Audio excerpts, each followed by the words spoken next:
Hello, my children. How are you all, beta? All are fine? Good, children. Take care of yourself. Students, welcome to our history class. In the previous session, you heard about the Rayas and the Nayaks. Nayaks who were the military commanders, and the Rayas, you know that they were the kings. And the Nayaks used to render military help to the kings in the time of need, which made them powerful because they knew that whenever there is a time where the military should be prepared, that is totally the task of the Nayaks. So in this way, of course, it's very true that the kings were able to extend their empire with the help of the fighting forces which were given by the Nayaks. But children, of course, it had a big disadvantage too. How? Because in this way, the Nayaks, they understood that the king has no military, no army of its own. He is totally depending on the army of the Nayaks. In this way, they started proving their monopoly over the kings. And not only this, around 17th century, the Nayaks started declaring themselves as the independent rulers. Of course, it weakened the central structure. The kings, they had taken many precautions. They used to transfer the Nayaks from place to place, but still there was conspiracy going on against the king. And the second point, you were told about the Vijayanagar, the capital, and its inverns. In that point 3A, you heard about the water resources, in which you were told that how Tungbhadra, the river Tungbhadra, was a good advantage for farming because farming was dependent on river Tungbhadra. In detail, you have heard about it. You heard about the tanks, how they were built. Not only farming, children, but even the needs of the people, daily needs of the people were also satisfied, and it was arranged by the state. पीछे session में आपने राजा और नायक के बारे में सुना। नायक जिन्हें हम उस समय सेना के सेनापति के रूप में कहते थे, और किस प्रकार ये नायक राजा को युद्ध के समय सैनिक सहायता देते थे। और ये सही है कि नायकों के द्वारा दी गई सैन्य सहायता से विजयनगर के शासकों ने राज्य का विस्तार किया, जिसके बारे में आपने पीछे सेशन में सुना है। लेकिन इसके साथ कहीं ना कहीं नुकसान भी हुआ, राजाओं को नुकसान हुआ, क्योंकि नायक ये बात समझ गए थी कि राजा पूर्ण रूप से उन नायकों द्वारा दी गई सेना पर आश्रित है, उनके पास अपनी कोई स्ट्रॉन्ग आर्मी नहीं है। तो उन्होंने इसका फायदा उठाना शुरू कर दिया, और करीब 17वीं शताब्दी में कई नायकों ने स्वयं को स्वतंत्र घोषित कर दिया, स्वतंत्र राजा घोषित कर दिया। उन राज्यों का, उन स्थानों का जहां उन्हें राजा के द्वारा वो टेरिटरी दी गई थी, जिसके देखभाल वो करते थे और उससे कर वसूलते थे, और उस वसूले हुए कर से कई सारी जरूरतें पूरी की जाती थी, जिसके बारे में आपने कल के सेशन में पढ़ा है। और दूसरा पॉइंट आपने पढ़ा था विजयनगर के बारे में, उसमें आपको जल संपदा के बारे में बताया गया था। उसका पॉइंट ए था, थर्ड पॉइंट का ये पॉइंट था कि किस प्रकार से वहां जल संपदा थी और तुंगभद्रा नदी के द्वारा किस प्रकार कृषि की जाती थी। और न केवल कृषि के लिए व्यवस्था करना, बल्कि राज इस बात की भी व्यवस्था करता था कि किस प्रकार दैनिक जीवन की जो जल संबंधी आवश्यकताएं हैं उसे पूरा किया जाए। इसके संदर्भ में आपने विस्तृत रूप से कल के सेशन में सुना है। So now we'll start with today's point number 3B. 3A already I gave you the points at glance. So today we'll start point 3b, fortifications and roads.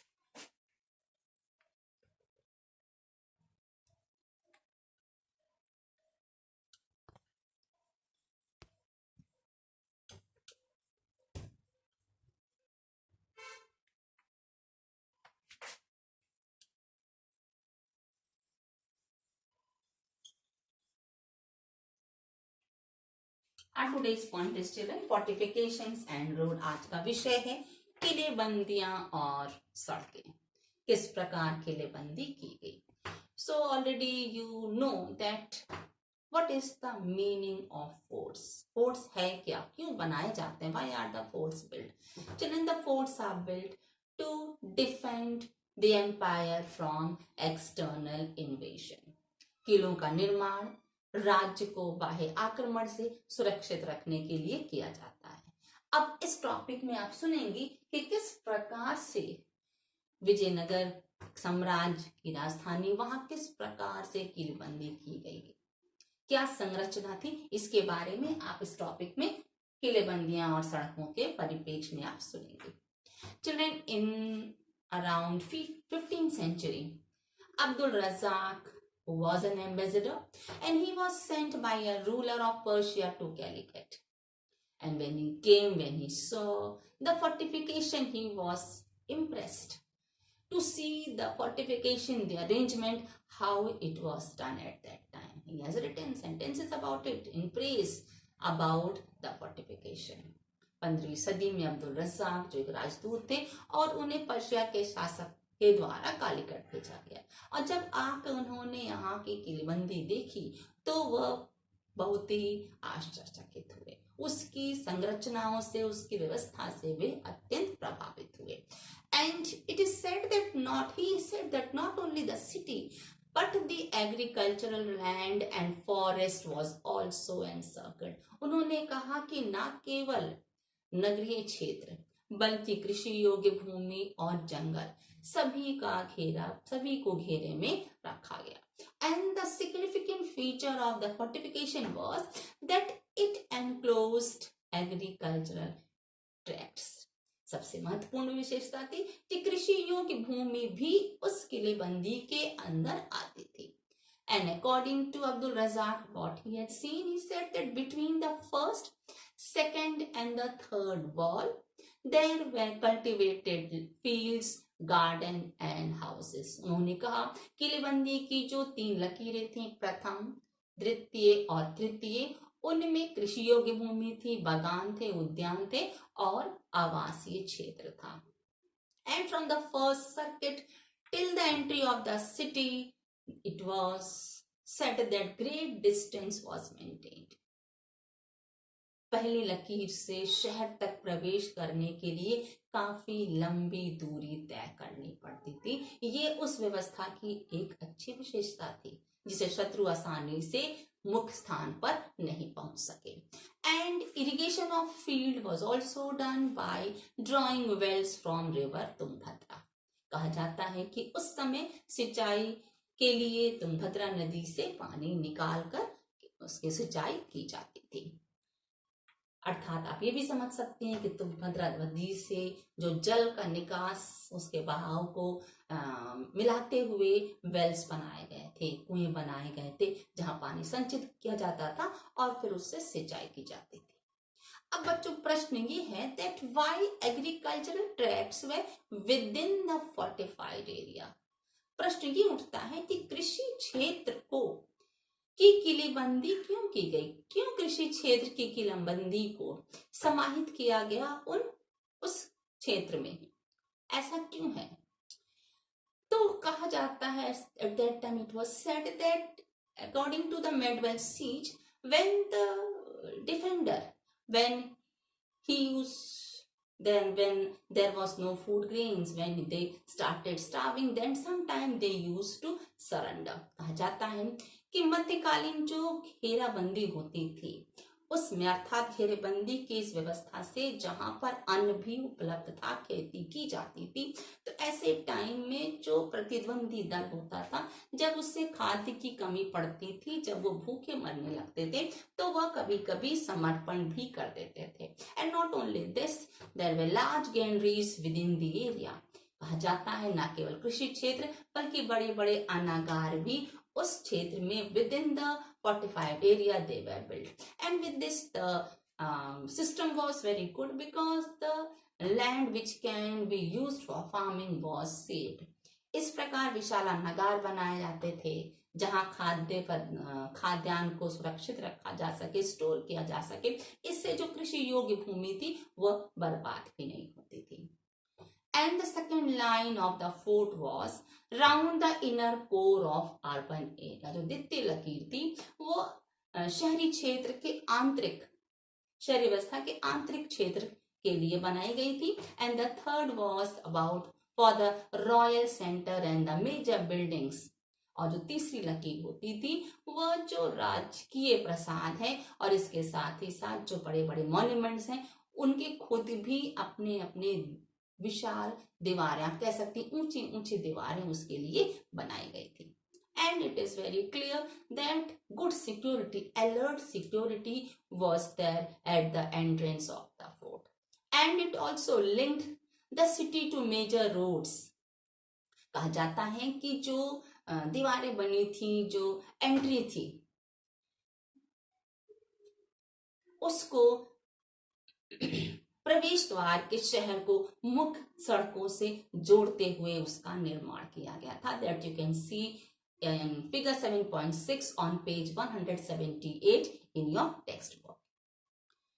The next is children that the archaeologists they studied about the roads within the city and those leading out from it. कहा जाता है जो archaeologist थे उन्होंने उन रास्तों को, उन मार्गों को जो शहर के अंदर जाते थे और शहर से बाहर निकलते थे, आने जाने दोनों ही के लिए जो मार्ग बनाए थे उसका भी उन्होंने अध्ययन किया। अर्थात शहर के अंदर की सड़क और बाहर ले जाने वाली सड़क के बारे में भी उन्होंने अध्ययन किया। But how they came to know? They came to know by the gateways and the pavements which were built. By that only they came to know, the archaeologists came to know, and they were able to tell or describe about the roads. And it is also said that the important roads were extended from temple ways where it linked to bazaar. जो महत्वपूर्ण सड़कें होती थी वो मंदिर के द्वार से जाते हुए उन स्थानों पर, कई स्थानों पर खुलती थी जहां बाजार होता था। तो बच्चों इससे स्पष्ट हो जाता है कि भीड़ भाड़ वाले स्थान से इसको लिंक करते थे ताकि सुरक्षा रह सके। सुनसान स्थान कभी न कभी किसी न किसी समस्या का कारण भी बन जाता है। Clear? Now we will see to next point. Point number 3C, the urban core. Point number 3C is the urban core.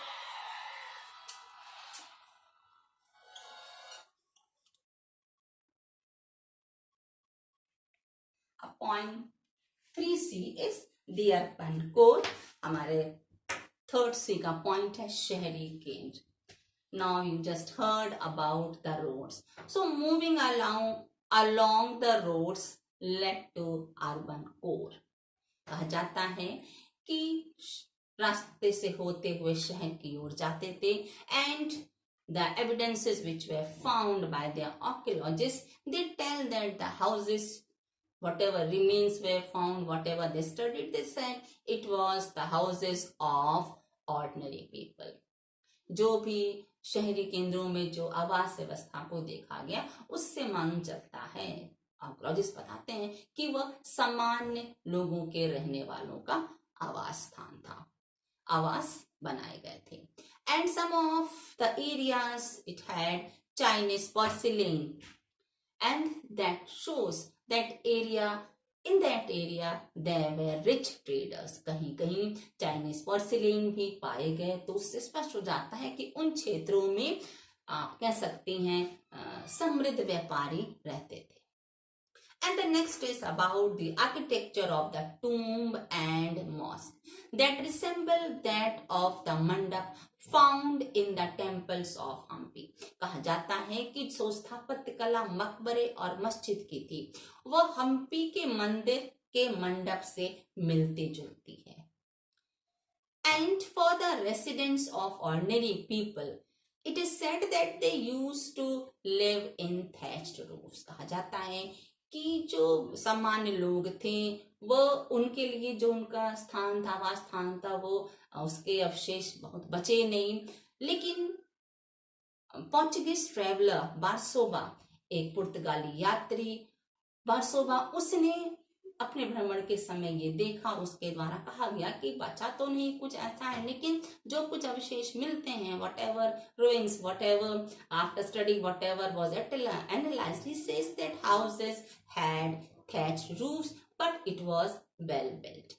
जो मकान बने थे उनकी आवाज छप्पर की थी, लेकिन बड़े ही सुदृढ़ रूप में बनाए गए थे. And according to their occupation, they used to live in strong streets with open places. अपने व्यवसाय के अनुसार वो लंबी लंबी सड़कों से मिलते हुए रास्तों पर इनके आवास मिले. और ये भी कह सकते हैं कि खुले स्थानों वाली लंबी गलियों में इनके आवास व्यवस्थित थे. Even the surveys which were done, they say that the numerous shrines and small temples were built in the entire area where people of variety of cults and different communities used to live. जो सर्वे किया गया उसमें भी ये कहा गया, उसका निष्कर्ष निकाला गया कि वहाँ कई तीर्थ स्थल थे और कुछ मंदिर, छोटे छोटे मंदिर भी पाए गए. पूरे एरिया में छोटे मंदिर और तीर्थ स्थल भी पाए गए, जिससे स्पष्ट हो जाता है, जो रूइंस थे उसको देखकर स्पष्ट हो जाता है कि वहाँ अलग अलग समुदाय के लोग, अलग अलग पंथी, आपने इस पंथ बट के बारे में आपने भी लास्ट चैप्टर में सुना है. Different communities, people of different communities used to stay there, which tells that there was less, you can say there was no discrimination on the basis of caste or religion. And you have also heard about the sources of water. It is said that well, rainwater, temple tanks, they used to serve the ordinary people living in the town. You can say that these places where water was there, where water was stored, it used to serve the ordinary town dwellers. कहा जाता है कि कुआं हो या बारिश के समय जो पानी संचित किया गया हो या मंदिरों में जो टैंक लगाए गए हैं, उनसे सामान्य नगर निवासियों की जल की आवश्यकता की पूर्ति की जाती है. ओके गर्ल्स, क्लियर बेटा? Thank you children, have a nice day.